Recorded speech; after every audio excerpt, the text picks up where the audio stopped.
Geraldine. Espero que sea una sesión muy, muy productiva y pues que logre descartar o más bien logre solucionar algunas dudas e inquietudes que se puedan tener en el respecto en el proceso de formación. ¿Cuál va a ser la agenda que tenemos para el día de hoy? Pues vamos a nuevamente recordar en qué vamos y vamos a hablar un poco de lo que es la sanción o todo lo que tiene que ver con las sanciones tributarias. También vamos a mirar unas normas que nos sirven mucho para este año para que las podamos tener en cuenta y las podamos aplicar. Ya entrando en materia, solamente recordarles que estamos en la recta final, en la última semana de clases, en las últimas sesiones en línea. Esta es la última sesión en línea y la última semana porque se nos cierra el curso el día 25 de agosto. ¿Qué debemos de haber tenido ya para esa fecha, el 25? Pues haber hecho la actualización de datos, participar en foro social, haber presentado el cuestionario sobre la normatividad, haber participado en el foro sobre responsabilidades tributarias. Felicito a los últimos aprendices que han hecho participaciones en el foro porque han sido bastante creativas y eso es muy interesante.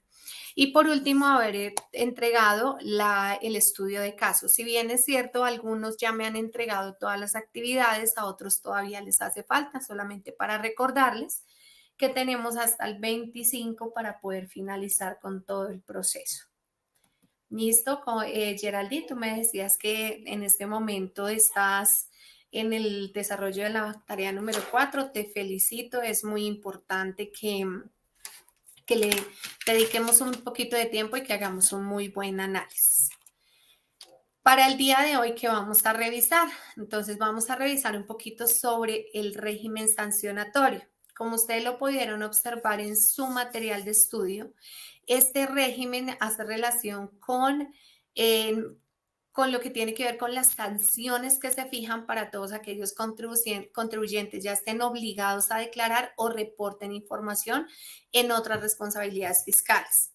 En caso de que estos actores del sistema incurran en infracción a la norma, serán penalizados o sancionados. Es decir, que si la persona natural o jurídica no cumple con sus compromisos adquiridos ante el Estado, ante los entes departamentales o municipales, según sea el caso. Es decir, si usted tenía que cumplir con presentar una declaración y no la presentó, entonces va a aplicar una sanción. Para ello, quiero tomar, si bien es cierto, ustedes lo tienen como material de estudio, pero creo que es supremamente importante que lo tengamos en cuenta hoy. Quiero tomar una parte, solo una parte, no toda, de uno de los videos que tienen en el material de estudio que habla sobre el régimen sancionatorio. Es una publicación que lo hizo DIAN Colombia, que aunque si bien es cierto, tiene una vigencia un poco más atrás, no es de este año, hay temas o partes de esta vigencia que nos pueden servir y que aparte de que nos puedan servir, que hacen parte de lo que debemos de tener en cuenta para este proceso. ¿Listo? Entonces, a continuación voy a compartir mi pantalla completa para que podamos ver muy bien esto. Voy a cerrar mi cámara para que mejore la visibilidad del contenido y vamos a mirar. No lo vamos a ver todo, solamente vamos a ver la parte que nos aplica directamente para esta clase. ¿Listo? ¿Me puedes confirmar? Sí. En este caso, ¿me alcanzas a escuchar el audio? Geraldine, por favor, me confirma si estás viendo la pantalla, si se ve el audio. Sí, señora. Listo. Entonces vamos a prestar mucha atención porque de aquí también ya vamos a hablar un poquito de esas sanciones, entrar a la Junta Central a revisar qué tipos de sanciones hay que hayan aplicado para contadores, empresas en los últimos días y vamos a mirar al final algo de lo que tiene que ver con retención en la fuente, que fue una de las preguntas que ustedes nos hicieron y que me dejaron de la siguiente sesión. Ponen dichas sanciones en la entidad. Miremos, por ejemplo, las sanciones. Frente al incumplimiento de las obligaciones sustanciales y formales, hay varios tipos de sanciones: pecuniarias, morales y penales. Pecuniarias son aquellas sanciones que son de tipo económico, o sea, me van a cobrar una sanción. La sanción de extemporaneidad, la sanción de corrección y la sanción de facturación, son sanciones pecuniarias. También existen sanciones morales, son aquellas que no conllevan un valor económico, pero sí tienen como una sanción moral ante el público, como el cierre, clausura de establecimiento, donde se le coloca un letrero gigante, donde dice cerrado por evasión, la declaratoria de proveedor ficticio, que tiene sus efectos por 5 años, los emplazados por no declarar, que se publica dicha sanción. Inclusive hay otra que sería más bien de tipo moral, la de la suspensión del RUT. La suspensión del RUT, porque el contribuyente no ha actualizado la dirección, etcétera, etcétera, tiene un efecto más bien como moral, porque yo igual tengo que seguir notificando la dicha dirección. Y el contribuyente pues igual puede seguir realizando sus actividades. Pero, por ejemplo, si el contribuyente que tiene suspendido el RUT va a realizar un contrato o va a tener alguna operación comercial con un tercero, y ese tercero consulta la página de la DIAN, ahí aparecen los RUT cuando están suspendidos y se va a dar cuenta pues de la, digamos, debilidad o de la debilidad de la seriedad, digamos, de ese contribuyente. Porque pues si no tiene una dirección realmente y se le ha suspendido el RUT, obviamente que puede perder credibilidad ante sus clientes o proveedores. Son sanciones de tipo moral. Y tenemos las sanciones penales que ya van por el no pago del IVA o el no pago de la retención en la fuente, la omisión de activos o inclusión de pasivos inexistentes. Aquí ya hay una responsabilidad penal.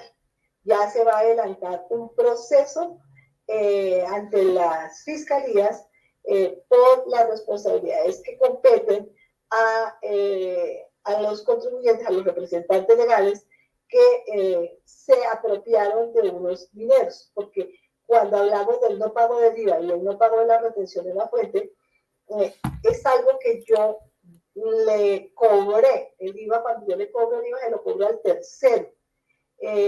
Lo cobré y me quedé con ese IVA, no lo pagué. Lo mismo la retención en la fuente. La retención en la fuente, yo le retengo el impuesto a un tercero. Eso implica que yo me estoy apropiando de un impuesto de otra persona. Por eso es que tienen responsabilidad penal. Y por eso es que se adelantan los procesos por el Grupo de Unidad Penal de las divisiones jurídicas de las seccionales. También hay que mirar, porque nosotros, por ejemplo, cuando hacemos el proceso de determinación, si se modifica una declaración de un contribuyente por algunas conductas especiales, por ejemplo, fraude fiscal o operaciones con proveedores ficticios, nosotros también presentamos el informe ante el Grupo de Unidad Penal para que se realice la respectiva denuncia penal a los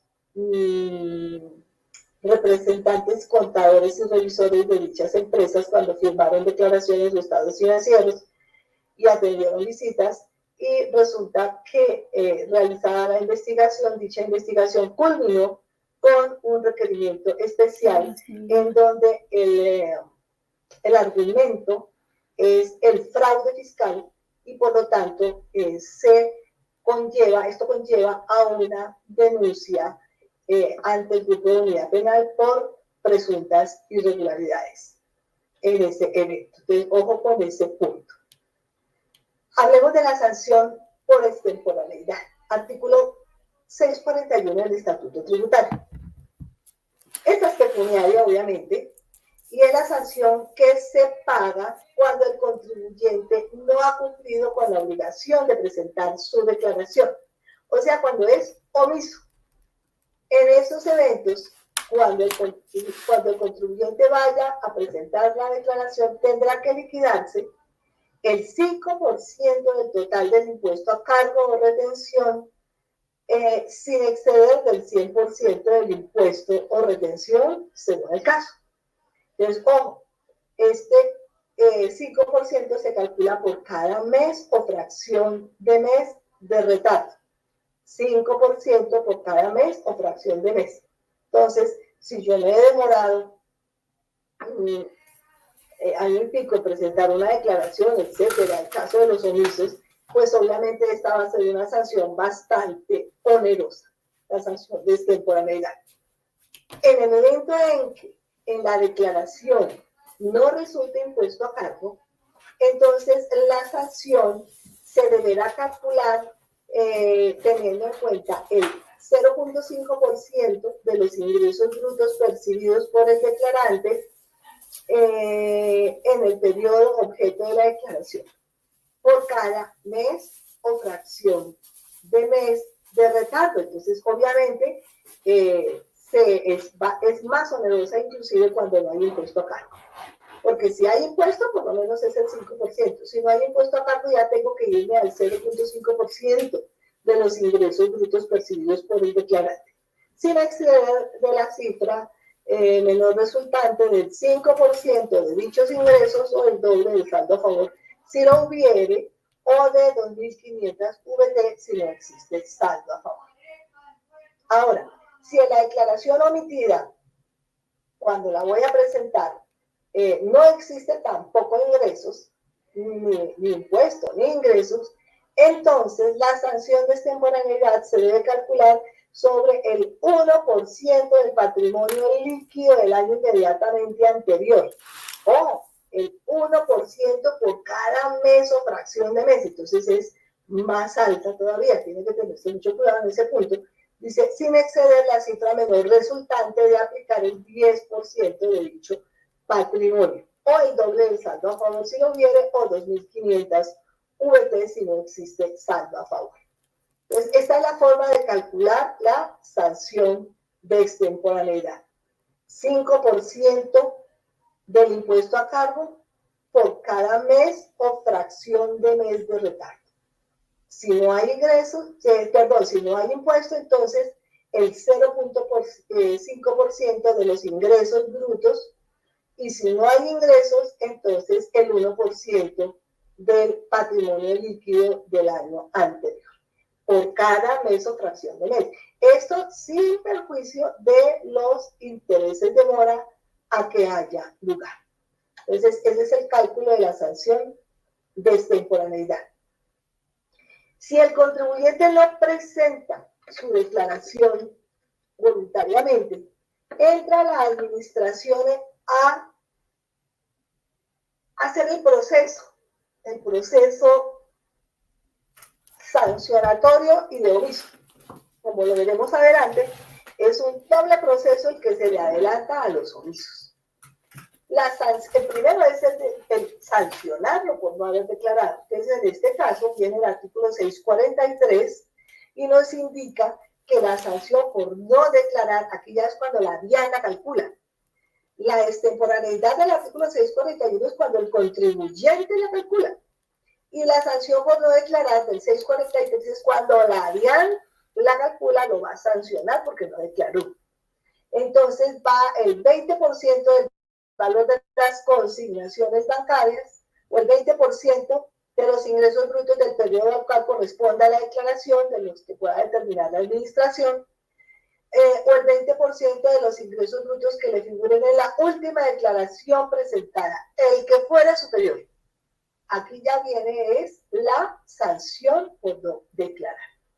Para el IVA o el impuesto al consumo es el 10% de las consignaciones, el 10% de los ingresos brutos, el 10% de los ingresos brutos al cual corresponda la declaración y que la administración pues pueda determinar, o el 10% de los ingresos brutos que le figuren en la última declaración presentada, la última declaración de IVA presentada, el que fuere superior.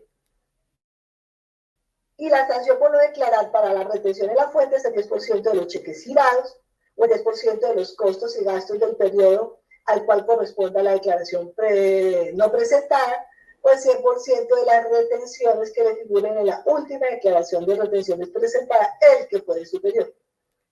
En el timbre, pues 5 veces el valor del impuesto que ha de pagarse. Esta es la forma de calcular la sanción por no declarar cuando lo hace la administración y lo hace a través de un acto administrativo, como veremos adelante cuál es el proceso en los casos de los omisos, qué actuaciones son las que se profieren.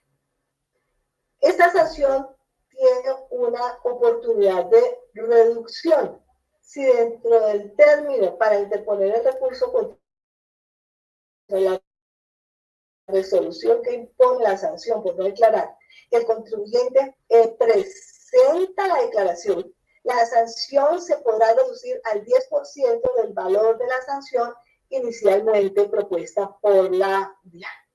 Entonces, es la oportunidad para reducir la sanción por no declarar. Generalmente, todo artículo de sanciones trae su oportunidad de reducir la sanción, siempre y cuando se haga dentro del término que se establece y bajo las condiciones allí indicadas. Aquí está señalando la norma que el contribuyente debe presentar la declaración y debe calcularse la sanción reducida. La sanción por no declarar del impuesto a la gasolina CPM es el 20% del valor del impuesto que ha debido pagarse. En el gravamen a los movimientos financieros es el 5% del impuesto. En ingresos y patrimonio es el 1% del patrimonio líquido de la entidad obligada a presentar.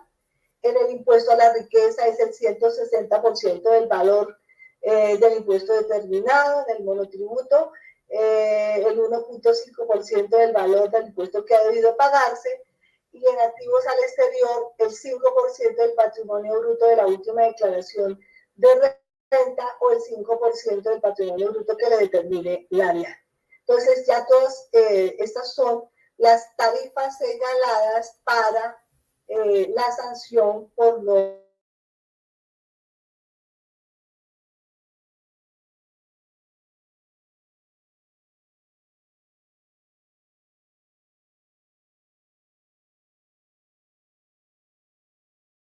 contabilidad. ¿Qué pasa en este evento?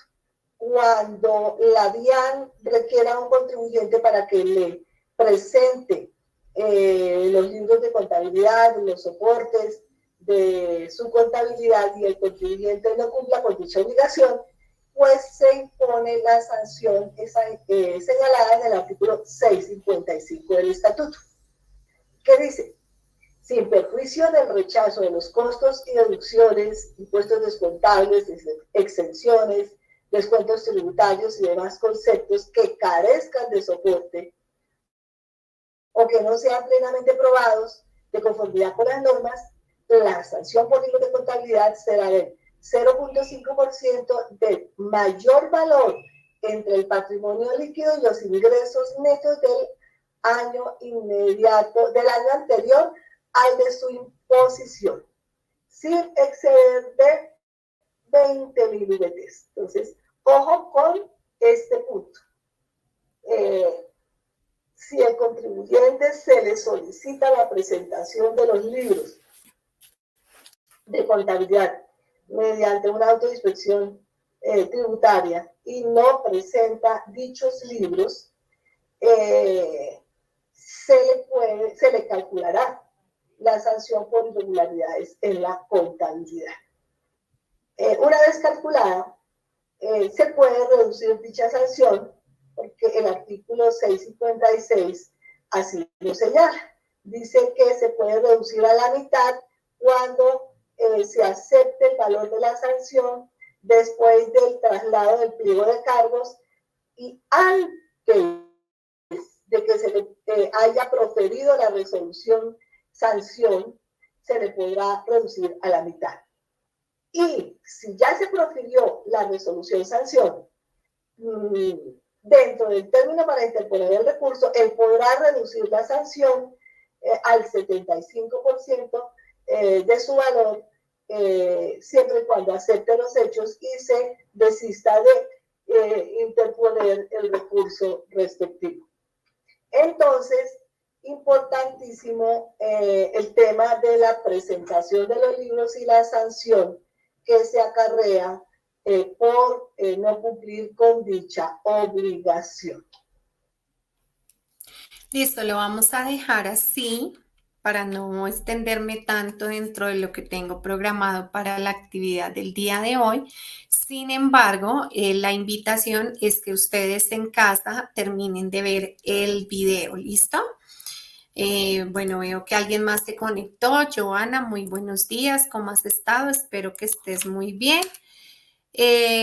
Bueno, Geraldine me está diciendo, profe, tengo una pregunta. Yo tengo un conocido en el que tiene una clínica veterinaria y también comercializa alimentos, arenas, medicamentos, accesorios para mascotas. Él en cierta manera me confió que la mamá tiene un restaurante y que él para obtener unas ganancias a veces compra la mercancía al nombre de la mamá y no lo registra al inventario.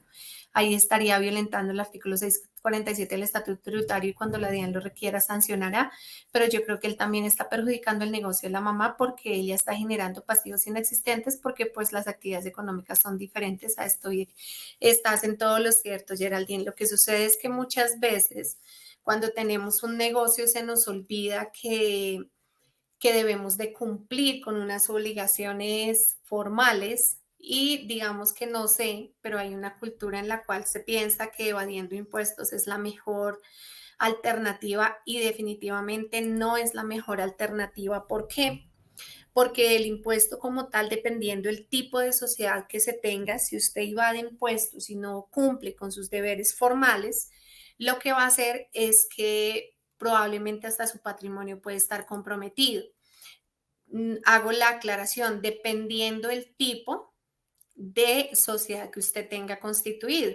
Si bien es cierto, usted constituye una sociedad, si estás limitada, esas tienen hasta el límite de sus montos de las acciones, pero si usted se empieza a comercializar como persona natural, entonces sí va a ser un tema bastante complicado. Además, ¿cuál es en este momento? Primero estamos cayendo en que estamos evadiendo una responsabilidad, ¿cierto? Estamos comprando a nombre de otras personas y después él está generando un ingreso de esas compras, lo que conlleva a que él después no tenga una relación de causalidad de los ingresos con los costos y eso le va a generar tener que pagar más impuestos porque en el caso de el impuesto del IVA, el IVA que él paga lo puede descontar del IVA que él cobra, porque el IVA no es de la empresa, el IVA es lo paga el consumidor final y la diferencia es lo que va a hacer en la declaración. Pero si él no tiene una compra con que compensar esa venta, pues va a tener que pagar el IVA al 100%, es decir, está generando un pago que no debería hacerlo él por haber hecho una compra que no era la correcta. Por otro lado, muy probablemente eso también está conllevando a que él no esté reportando el 100% de sus ventas. Entonces eso también le va a generar problemas a futuro porque ahí pues la evasión es clara. O sea, definitivamente, ¿cuál es la mejor recomendación? Empezar a actuar como debe ser. Como debe ser, tener muy ordenada nuestra contabilidad, ya nos pasamos de los topes porque recordemos que si no pasamos de los topes, aún no somos obligados a declarar, pero si nos pasamos de los topes, entonces ya tenemos que emitir facturas, tenemos que hacer todo el proceso de las declaraciones de impuestos y llevar nuestra contabilidad y tener un contador de apoyo. ¿Listo? Entonces ahí en ese caso la recomendación sí es definitivamente lo que tú dices es cierto, estamos no solamente ese artículo, si tú después vas y miras los demás artículos y el resto del video te vas a dar cuenta que son varios artículos en los cuales van a estar perjudicados los dos negocios. Porque en el negocio de las comidas, que no tiene relación para nada con la veterinaria, la mamá también está reportando unas compras superiores y no reporta las ventas que son. Entonces ahí ya empiezan a mirar, bueno, si usted está comprando tanto, ¿por qué me está reportando tan pocas ventas? Porque eso se hace el cruce. Y recordemos que ahorita casi que todo es 100%. Yo, por ejemplo, ¿qué les recomiendo? Que cuando ustedes vayan al D1 al éxito, ustedes exijan facturación electrónica. ¿Por qué? Porque si son declarantes de renta como personas naturales, ahí les permite que sobre esas compras ustedes puedan descontarse en el 1% en su declaración sin relación de causalidad con nada del ingreso. Entonces ahí usted está bajando un poquito esa declaración de renta más adelante. Adicional, pues lo mejor es siempre mantener la legalidad, la transparencia y siempre mantenernos pues en lo que la normatividad nos pide. ¿Listo? Bueno, continuando con nuestro material de estudio, entonces quiero presentarles en este momento, ya vimos una parte del video, eso es un abrebocas para que ustedes puedan continuar viéndolo en casa, que ahí ya les compartí el enlace y está en su material, un video muy interesante, tiene 3 partes y les grabo directamente por la DIAN. Resulta que en mayo 28, el decreto 572 de 2025 hizo algunos cambios importantes para aplicación de retención en la fuente. Pero aquí en este caso hay que tener en cuenta que la retención en la fuente no es un impuesto como tal, como se los decía la semana pasada. La retención en la fuente es un mecanismo de recaudo anticipado de un impuesto. ¿Cuál es la finalidad o qué es lo que espera el gobierno y lo que nos dicen que va a ocurrir? ¿Por qué se promulgó este decreto? La finalidad es captar más recursos y recuperar el dinero de los impuestos en un tiempo menor. La retención en la fuente, como lo dice el mismo decreto, tiene por objeto conseguir en forma gradual que el impuesto se recaude en lo posible dentro del mismo ejercicio gravable en que se causa. Por ejemplo, la renta la pagamos al año siguiente, pero mis proveedores, mis clientes me hacen retenciones. Entonces, ellos que me dejan de pagar, a nombre mío están pagándole al Estado una partecita de ese impuesto a través de la retención en la fuente. ¿Listo? Entonces, la retención es un dinero que se deja de pagar al momento de hacer una compra, pero que usted lo tiene que declarar a la entidad que corresponda.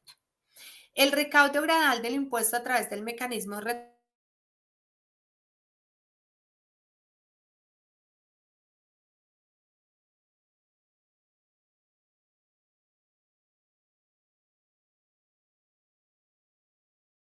198 del 2012, entre otras, que se reduce algunas bases mínimas. Entonces, aquí en este caso dijeron, vamos a reducir las bases mínimas para practicar retención en la fuente. Entonces, resulta que antes usted aplicaba retención en la fuente por 27 VTs para las compras, pero ahorita es sobre compras superiores a 10 VTs. Resulta que usted también compraba para 4 en servicios. Usted tenía, acá está, en servicios era el 2, 4 VTs, se redujo a 2 VTs. ¿Esto qué implica? Implica que usted tiene que tener más cuidado al momento de hacer la compra y para este año la VT son 49.799. Entonces, esto rige a partir del 1 de junio. ¿Qué quiere decir? En las compras, por ejemplo, acá dice prestación de servicios, compras. Aquí eran 27 VTs, ahora son 10 VTs, o sea que por todas las compras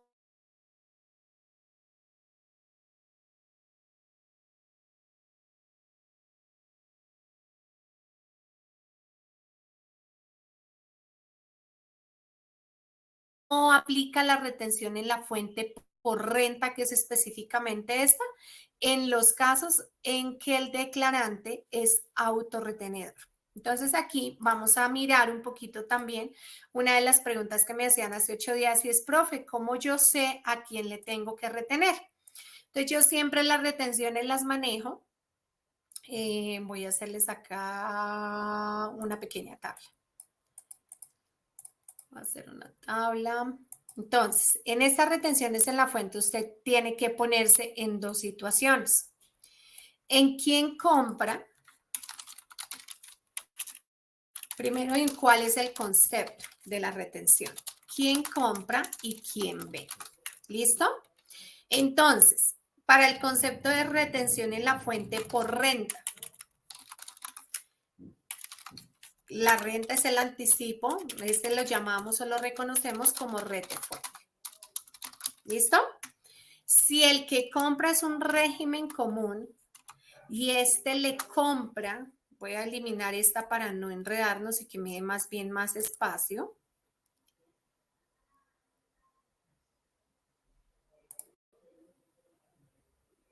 Listo. Entonces, si compra un régimen común y le compra un régimen común que en este momento lo llamamos a un declarante, si los dos estamos en la misma base, si de pronto nosotros hacemos una pirámide, miremos acá la pirámide.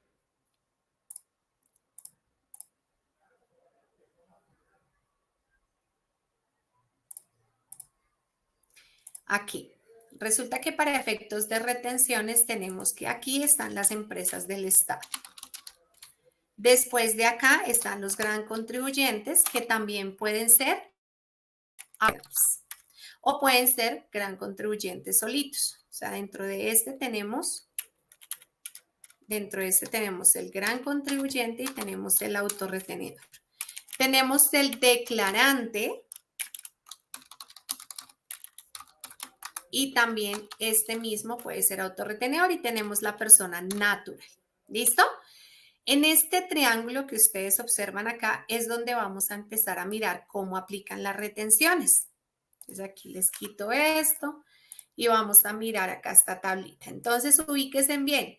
Usted le está comprando dentro de este régimen común o de declarante, es decir, los dos estamos en la misma posición. ¿Dónde estamos? Aquí. Entonces, aquí, ¿qué nos dicen? Usted debe de aplicar retefuente por renta.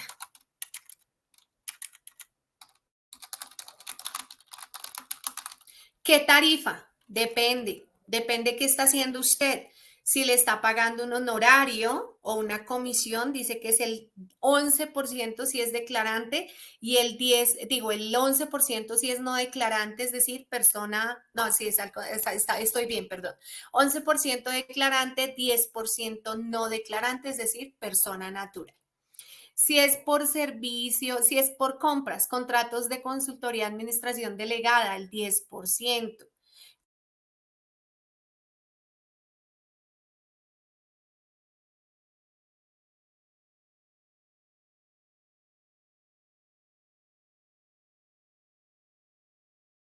Entrar y leer todo al pie de la letra para poder decir si aplica o no aplica, ¿listo?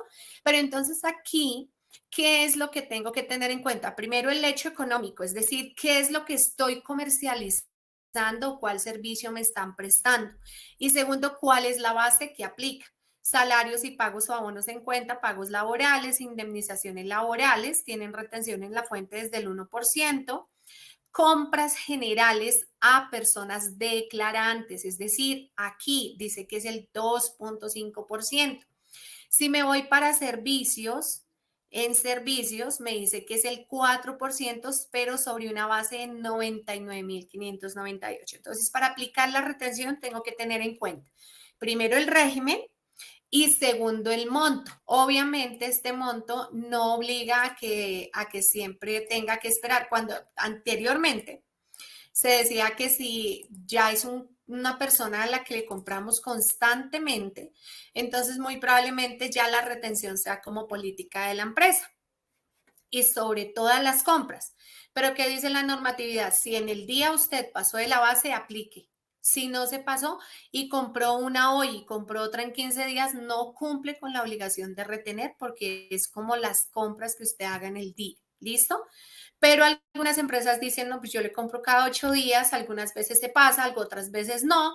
Entonces, para evitarme esa situación, le aplico a todas las compras y le avisan a los proveedores, señor proveedor, sobre todas las compras, vamos a aplicar retención en la fuente. Ahí en este caso hay que tener claro y es que esa plata no la pierde el que está al que le aplican la retención. ¿Por qué? Porque esa plata se la consignan al Estado como anticipo de ese impuesto. Hay otro impuesto, otra retención, que es la retención de ICA, que aquí también aplica, la retención de industria y comercio. Hace unos años, Secretaría de Hacienda dijo, listo, vamos a aplicar como aplique la DIAN las retenciones en algunos casos. Retención de ICA, aquí, ¿cuál es la condición? Que sean del mismo municipio. Siempre, tanto el comprador como el vendedor que estén dentro de la misma jurisdicción.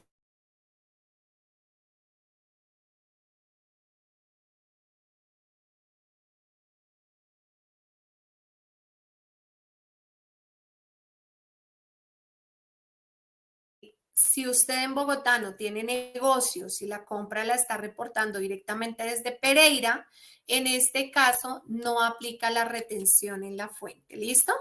Para que lo tengan en cuenta, la retención en la fuente por ICA, que es otro concepto. Retención de ICA, retención de fuente.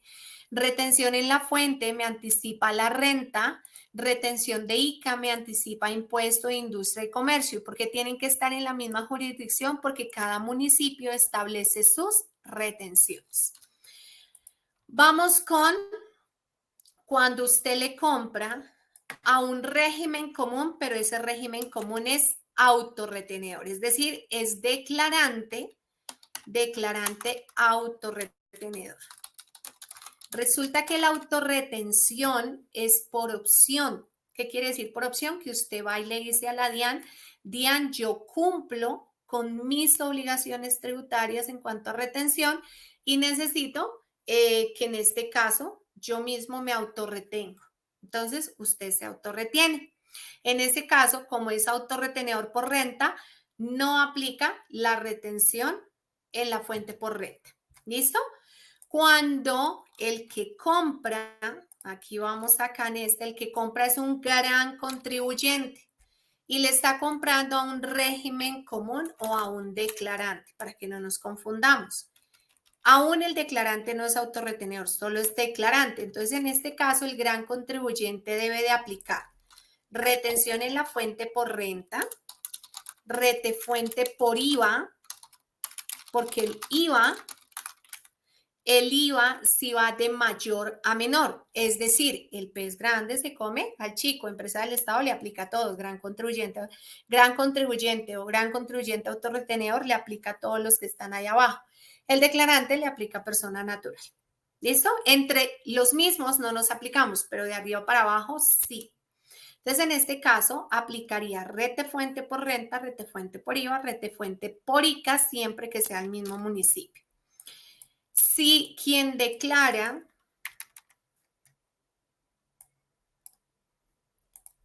aquí estamos acá, si quien declara es un gran, si quien compra es un gran contribuyente y le compra a un declarante autorretenedor, entonces en este caso, ¿cuál no aplicaría? Retefuente. ¿Listo? Y si la compra es de un gran contribuyente a un gran contribuyente, ¿qué aplicaría? Aplicaría lo mismo. Estamos en el mismo municipio, aplicamos los dos. Estamos aplicando retefuente por renta retención, pero si el gran contribuyente es autorretenedor, ahí en ese caso no aplicamos nada. ¿Cuál nos hace falta? Persona natural. A la persona natural todo le aplica. De arriba para abajo, obviamente, lo único que no le va a aplicar es el IVA, porque la persona natural no afecta IVA. Pero si quien compra el régimen común y le compra a una persona natural, le aplica retefuente y reteica. Si quien compra es gran contribuyente a una persona natural, retefuente, reteica, y la empresa del Estado le aplica retefuente, reteica. ¿Listo? Así es que funcionan las retenciones en la fuente. ¿De qué dependen? Dependen de la base, dependen del concepto para aplicar en este caso un porcentaje. Listo, señoritas, señores, no sé en este momento cuántas personitas tengan la sesión en línea, pero pues esto era lo que tenía para el día de hoy. Espero que haya sido claro, que les haya servido y pues dejo este espacio para preguntas, dudas, inquietudes. ¿Listo? Recordemos que estamos en la última semana, las actividades se cierran el día 25 para que por favor no esperemos hasta ese día para que presentemos, sino que lo podamos presentar de una vez. ¿Listo? ¿Alguna pregunta, alguna duda, alguna inquietud?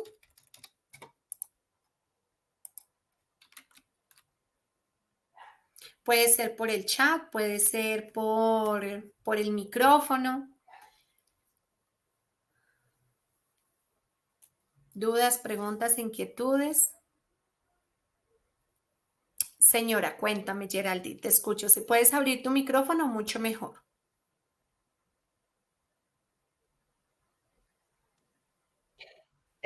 Una preguntita, profe. La situación que yo te acabo de comentar, ¿la puedo utilizar para el trabajo? Sí, puedes incluso, sabes que me parece bien, bueno, en este caso, el caso de estudio está dentro de la, pero sí, claro, tú lo puedes hacer y de ahí puedes entrar a mirar cuáles son las posibles sanciones que pueden tener cada uno de los negocios y hacer un muy buen análisis, me parece excelente. Nosotros les damos un caso de estudio, pero si tú quieres poner un caso mucho más del día a día, me parece súper bien. Pues yo en la guía de aprendizaje no encontré el caso de estudio, Está en la guía, pero en la guía, pero lo que porque te digo, no hay los ningún problema. parámetros, a mí me salen los parámetros, pero más no me sale el caso de estudio. Bueno, entonces en ese caso trabajas con el tuyo, no hay ningún problema. ¿Listo? Debió ser que hubo algún cambio que no lo tuve en cuenta, entonces mejor porque pueden poner el caso que ustedes, por ejemplo, un caso real, que me parece excelente. Bueno, señora, muchísimas gracias. Bueno, me iba a ir sin lo que les había prometido. Les voy a compartir en este momento, si ustedes de pronto quieren, y pues también para que lo tengan en cuenta como empresarios, a nivel de Junta Central de Contadores, aquí en la página de la Junta Central está el reporte de las sanciones que se hacen a los contadores cuando infringen algún proceso dentro de la empresa. Y pues ellos que son, digamos que los que dan fe pública sobre esto, entonces aquí están los sancionados, tanto contadores como empresas, pero aquí hablamos de empresas que prestan servicios de contaduría, servicios que llevan las contabilidades. Entonces, por ejemplo, aquí tenemos a esta sociedad que viene reportada desde el 15 de diciembre del 2022, donde nos manifiestan que tuvo una multa, no dice de cuántos meses, pero pudo ser pecuaria. Analizadas las piezas probatorias que obran el expediente y que han sido analizadas, es evidente que la comisión por la presunta falta que se imputa es leve. O sea, acá están diciendo que es una falta leve, no habla mayor información de los meses ni más, pero pues puede ser como una guía. Acá, por ejemplo, están diciendo que la empresa no realizó una adecuada supervisión, vigilancia y control de su delegada de la prestación del servicio contable a la contratante. Es decir, que no estuvo pendiente y muy probablemente esto le generó una sanción a la empresa. Entonces, la sociedad como tal fue multada. Generalmente, como estas son empresas de consultoría contable y demás, que tienen su tarjeta profesional también como empresa, lo que le hacen es pagar una multa de pesos. En el caso de los contadores, en el caso de los contadores, sí tenemos, por ejemplo, esta última que es del 29 de julio del 2025, donde dice que la multa fue una suspensión de su tarjeta profesional por 12 meses. Eso que implica que primero en sus antecedentes siempre le va a aparecer que usted fue multado. Entonces, usted como contador público y para sus contadores en empresas, tengan en cuenta que están dando fe pública y si se equivocan, lo que les van a perjudicar es la profesión. ¿Listo? Entonces, una multa por 12 meses implica que usted definitivamente no va a poder hacer nada en esos 12 meses, no puede firmar y le toca irse de pronto hasta como asistente auxiliar y más adelante su reputación está completamente dañada. ¿Qué dice? Este tribunal en atención a los hechos objeto de investigación establece que la conducta atribuida a la contadora pública se apartó de los principios de ética profesional que deben regir su ejercicio, ya que en su calidad de contadora de la sociedad incurrió en omisión en la gestión y destinación de recursos entregados para el pago de las declaraciones de retención en la fuente correspondientes a los periodos 4, 5, 6 y 10 de la vigencia 2022, así como los aportes a de los meses de junio, julio, octubre del año. Lo anterior por cuanto mediante documentación apócrifa de comprobante de pago ante el Banco de Colombia simuló transferencia de pago inexistente, lo que generó un perjuicio económico a la sociedad aproximado de 22.405.000. Con seguridad esa plata le tocó a ella, pagársela a la empresa. ¿Qué pasó? Que no pagó las declaraciones. Ahí sí ya es tema que pues no se sabe qué sucedió, pero que lo ponen, mire que lo ponen en el escarnio público, dicen por ahí. Entonces ahí ustedes están. Hay algunas que fueron amonestación, no tiene meses, solamente es un llamado de atención. Hay otras que son suspensión, es decir, usted deja de ejercer por ese tiempo o deja de firmar los estados financieros porque tiene su tarjeta profesional suspendida. Esas son sanciones que se dan como fruto precisamente de las omisiones y de pronto de quejas que emite directamente la empresa ante Junta Central de Contadores por una mala gestión dentro de pues el tema contable, pues el contable aplica también en la parte tributaria. Entonces no tengo nada más por decirles, señoritas, muchas gracias por su participación. Les deseo muchos éxitos y cualquier duda, pregunta, inquietud, saben que me pueden contactar a través del correo electrónico, a través de la mensajería interna, a través del foro de dudas e inquietudes o el día martes que nos conectamos a nuestra sesión sincrónica. Que tengan feliz día. Muchas gracias por haberse conectado. Gracias, profe, igualmente para usted.